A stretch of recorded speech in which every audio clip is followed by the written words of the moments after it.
Assalamu alaikum, dear students. Today we will help each other to understand what are resources, what is their concept, what is their classification, and what is their management.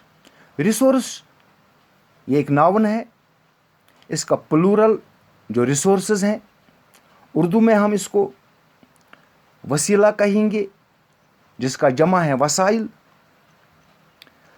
Resource के माने हम असासा भी कह सकते हैं, जायदाद भी कह सकते हैं, या पूंजी भी कह सकते हैं।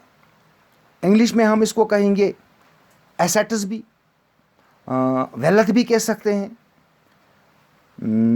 सबस्टेंस भी कह सकते हैं, स्टॉक भी कह सकते हैं, या प्रॉपर्टी हम कहेंगे। अब चूंकि हम पहले इनका कंसेप्ट देखेंगे, यानी इनकी डेफिनेशन क्या है, रिसोर्सेज की डेफिनेशन क्या है। Anything that can be used to satisfy a need is a resource. कोई भी चीज जो हमारी जरूरत को पूरा करती है उसको हम रिसोर्स कहते हैं। या दूसरी डेफिनेशन है इसकी, anything that has utility is resource. Utility क्या होता है? यूटिलिटी होता है वांट सेटिस्फाइंग पावर, यानी हर चीज में एक ताकत होती है जो ताकत हमारी चाहत को पूरा करती है। फॉर एग्जाम्पल हम पानी ले लेंगे, water, water quenches our thirst. This means water has the ability to quench our thirst. या हम दूसरी मिसाल ले लेंगे, पेन, पेन की मिसाल लेंगे। Pen has the pen has utility, it writes, we can write with the help of pen.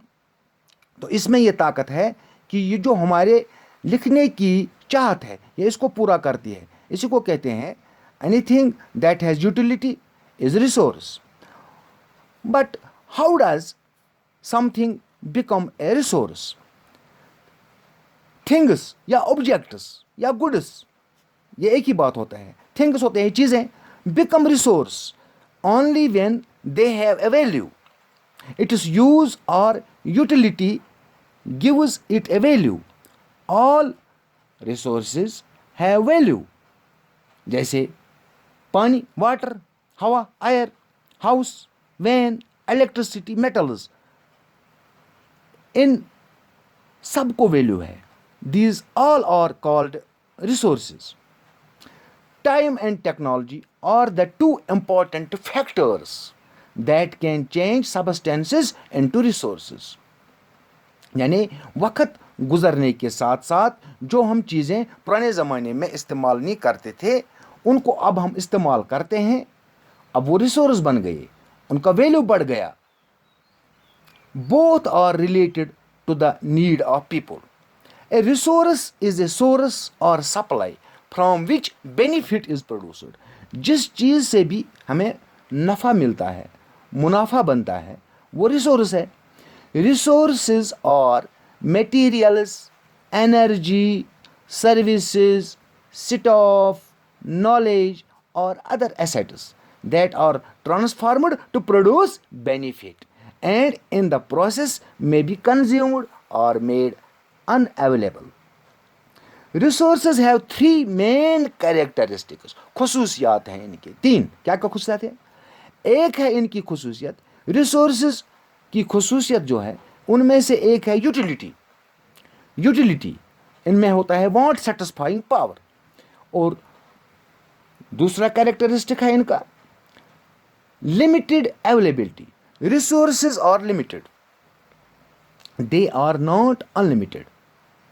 ये लिमिटेड होते हैं। और तीसरा कैरेक्टरिस्टिक जो है they have potential for depletion. ये फना हो जाने वाले होते हैं, खत्म हो जाने वाले होते हैं। Potential for depletion. In economics a resource is defined as a service or other asset used to produce goods and services that meet human needs and wants. तो अब हम ये देखेंगे कि in biology and ecology, ecology भी एक branch है biology का। It is the branch of biology in which we study organisms and their environment. That is called ecology. A resource is defined as a substance that is required by living organisms for normal growth and maintenance. अगर हम मिसाल ले लेंगे, for animals key resources include food, water and territory. अगर हम देखेंगे for plants key resources include sunshine, nutrients, water and a place to grow.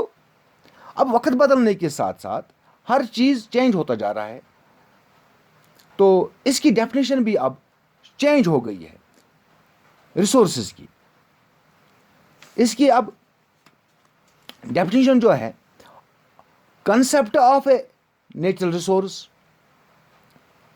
all living and non-living elements, all living and non-living elements of lithosphere, hydrosphere and atmosphere and the interior of the earth have all become valuable resources.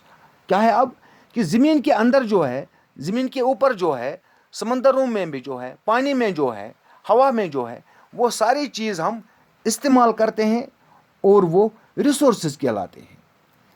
वो सारी चीज़ resources कहलाते हैं जो पानी के अंदर हैं, पानी के बाहर हैं, ज़मीन के अंदर हैं, लिथोस्फीयर पर हैं, हाइड्रोस्फीयर पर हैं, एटमॉस्फेयर में हैं। उन तमाम चीज़ों को हम रिसोर्स कहेंगे। तो मुझे पूरा भरोसा है, उम्मीद है कि आपने रिसोर्स का मीनिंग समझा होगा। इंशाअल्लाह दूसरे लेक्चर में मैं आपको बताऊंगा कि रिसोर्सेज की क्लासिफिकेशन क्या है और इनका हम मैनेजमेंट कैसे करेंगे, ये पढ़ेंगे। तब तक के लिए खुदा हाफिज़।